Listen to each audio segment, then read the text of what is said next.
পর অবাক পুরো ক্রিকেট বিশ্ব। তানজিম সাকিব আর তাসকিনের অগ্নিঝরা 4 উইকেট দেখে ধারাভাষ্য থেকে একই কাণ্ড করলেন নারী ধারাভাষ্যকাররা। বিস্তারিত দেখুন পুরো ভিডিওতে। দর্শক, তানজিম সাকিবের বিধ্বংসী বোলিংয়ের সঙ্গে জ্বলে উঠলেন তাসকিন আহমেদও। তার বলে সরাসরি বোল্ড হয়ে গেলেন প্রোটিয়া অধিনায়ক এইডেন মার্করাম। টানা তৃতীয় ওভার বল করতে এসে আবারও উইকেট নিলেন Tanzim Hasan Sakib. Tristan Stubbs catch দিলেন সাকিব আল হাসানের হাতে।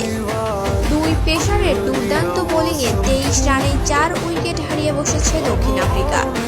3 উইকেট নেন তানজিম সাকিব এবং 1 উইকেট নেন তাসকিন আহমেদ। যে উইকেটগুলো ছিল দেখার মতো, এক কথায় অসাধারণ, যা ছিল কল্পনার বাইরে। এদিকে তানজিম সাকিব